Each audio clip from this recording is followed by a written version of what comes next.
Assalamualaikum warahmatullahi wabarakatuh. Alhamdulillah wassalatu wassalamu ala Rasulillah Sayyidina wa Maulana Muhammad ibn Abdullah wa ala alihi wa sahbihi wa man tabi'ah wa wala amma ba'd. Agama Islam adalah agama yang menyebarkan rahmat sebagaimana disebutkan di dalam Al-Quran, wa ma arsalnaka illa rahmatan lil alamin. Kami tidak utus engkau wahai Muhammad melainkan rahmat bagi seluruh alam. Rahmat adalah kasih sayang. Islam adalah agama yang menyebarkan kasih sayang. Islam mengajarkan untuk menyebarkan keselamatan, rahmat, kasih sayang dan keberkahan kepada seluruh manusia.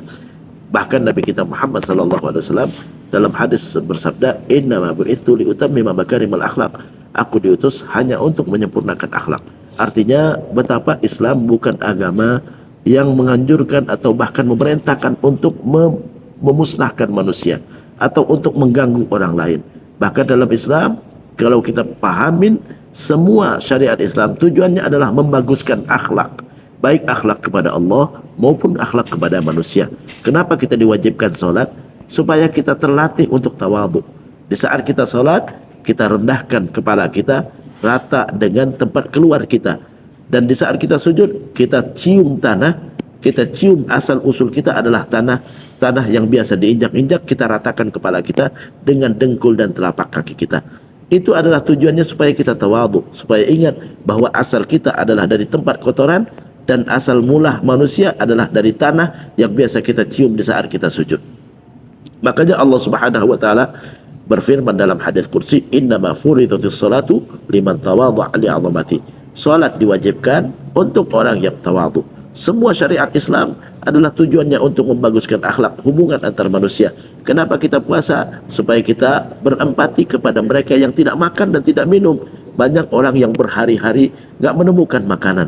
Di saat kita puasa kita merasakan betapa menderitanya orang yang gak punya makanan. Harusnya dengan kita berpuasa kita otomatis akan banyak menyantunin orang lain. Begitu juga kita puasa tujuannya adalah supaya kita gak makan harta orang lain. Dari subuh sampai maghrib kita gak makan harta kita sendiri. Kita gak makan hidangan yang ada di rumah sendiri. Gak ada yang marah, gak ada yang protes. Itu menunjukkan kalau kita sudah puasa, harusnya kita sudah terlatih untuk gak makan harta orang lain. Jangankan harta orang lain, saat kita puasa, makan harta kita sendiri kita gak lakukan. Dari subuh sampai maghrib kita gak menyentuh istri sendiri, kita gak berhubungan dengan istri sendiri. Artinya kalau di depan mata kita ada perempuan lain, maka kita harusnya sanggup untuk menahan diri sebagaimana kita menahan diri dari istri sendiri di rumah sendiri. Tidak ada yang tahu sama sekali dan gak ada yang marah, padahal istri sebenarnya sudah halal buat kita, tapi kita tinggalkan untuk melatih diri. Kalau yang halal saja saya sanggup untuk menahan diri, apalagi yang diharamkan. Jadi agama Islam menganjurkan untuk kita banyak berbuat baik dan berakhlak kepada manusia. Nabi dalam hadis pernah berpesan kepada salah seorang sahabat, "Ittaqillaha haitsu ma kunt wa atbi'is sayyi'atal hasanata tamhuha wa khaliqin nasa bi khuluqin hasan."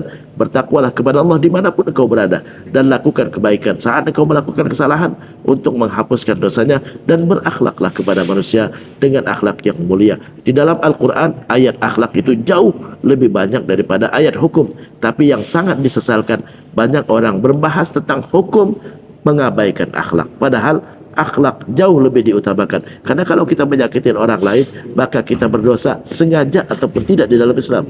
Sengaja ataupun tidak, kalau kita menyakitin orang lain, maka itu hukumnya berdosa. Kafa bil mar'i itsman ay yahqir akhahul muslim.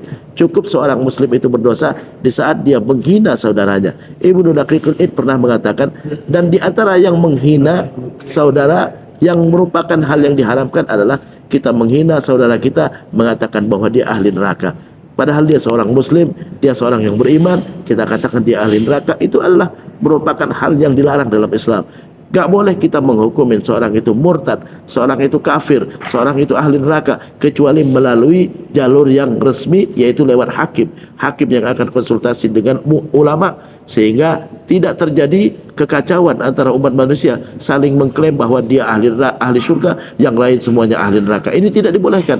Islam bukan agama yang menganjurkan untuk berpecah belah. Gak mungkin Nabi mengatakan, "Man ahdatsa fi amrina hadza ma laysa minhu fa huwa raddun." Siapa yang mengada-ada dalam urusan agama, maka itu ditolak untuk memecah belah antara manusia.